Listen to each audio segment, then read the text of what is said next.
Daily Words of God. The cycle of life and death of the people who follow God. Next, let us speak of the cycle of life and death of those who follow God. This concerns you, so pay attention. First, think about what categories the people who believe in God can be divided into. There are two: God's chosen people and service doers. First, we'll talk about God's chosen people, of which there are but a few. What does God's chosen people refer to? After God created all things, and there was mankind, God selected a group of people who followed Him, and simply called them God's chosen people. There is a special scope and significance to God's selection of these people. The scope is that each time God does important work, they must come, which is the first of the things that make them special. And what is their significance?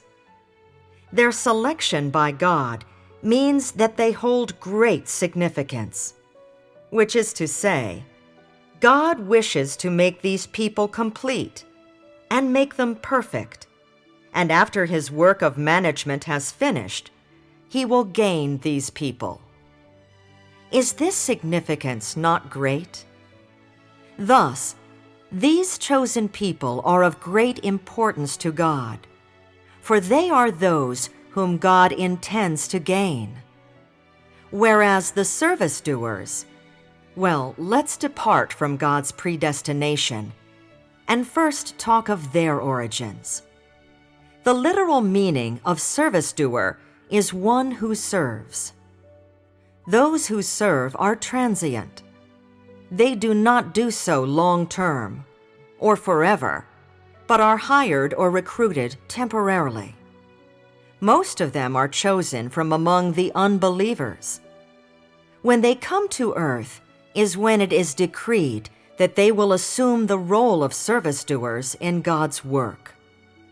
They may have been an animal in their previous life, but they may also have been one of the unbelievers.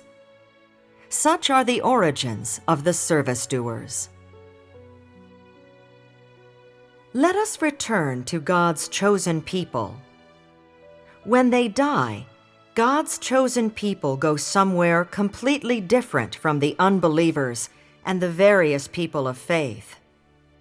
It is a place where they are accompanied by angels and God's messengers, and one which is personally administered by God.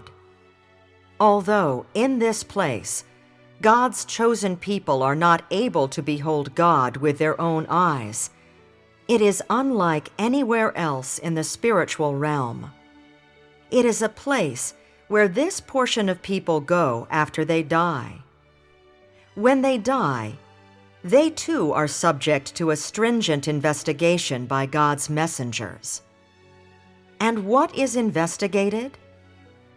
God's messengers investigate the paths taken by these people throughout their lives in their belief in God, whether or not, during that time, they ever opposed God or cursed Him, and whether or not they committed grievous sins or evil.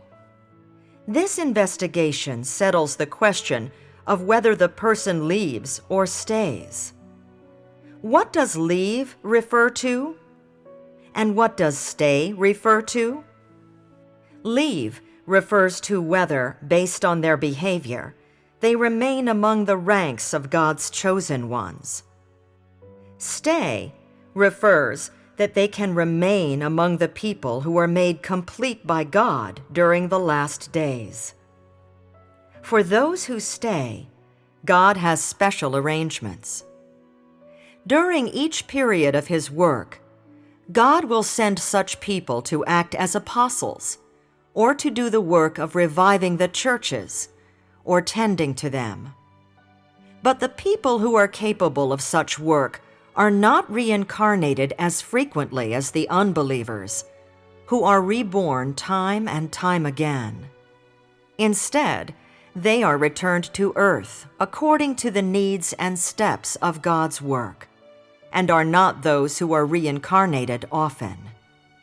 So are there any rules to when they are reincarnated?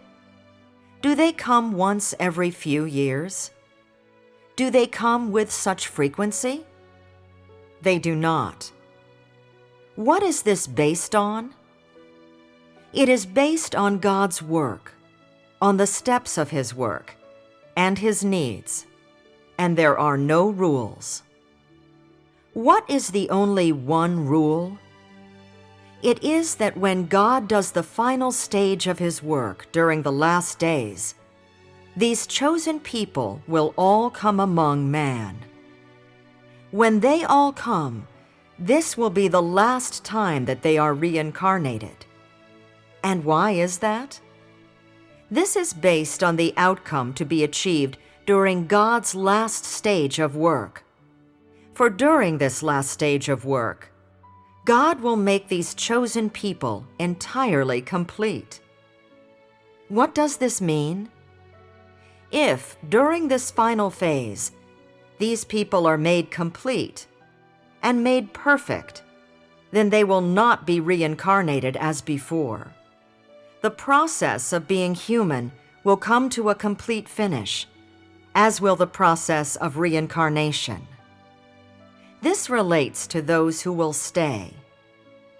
So where do those who can't stay go? Those who can't stay have somewhere appropriate to go. Firstly, as with the others, as a result of their evil doing, the mistakes they have made, and the sins they have committed, they too are punished. After they have been punished, God sends them out among the unbelievers. As befits the circumstances, He will arrange for them to be among the unbelievers, or else among the various people of faith. Which is to say, they have two choices. One is to perhaps live among the people of a certain religion following punishment, and the other is to perhaps become an unbeliever. If they become an unbeliever, then they will lose all opportunity. Whereas if they become a person of faith, if, for example, they become a Christian, they still have the chance to return among the ranks of God's chosen people. There are very complex relationships to this. In short, if one of God's chosen people does something that offends God, they will be punished just like everybody else. Take Paul, for example, whom we previously talked about. Paul is an example of those who are punished. Are you getting an idea of what I'm talking about? Is the scope of God's chosen people fixed? Mostly it is. Most of it is fixed, but a small part of it is not fixed. Why is that? Because they have committed evil. Here, I have referred to the most obvious example, committing evil. When they commit evil, God does not want them. And when God doesn't want them, He throws them among various races and types of people, which leaves them without hope and makes it difficult for them to return. This all relates to the cycle of life and death of God's chosen people.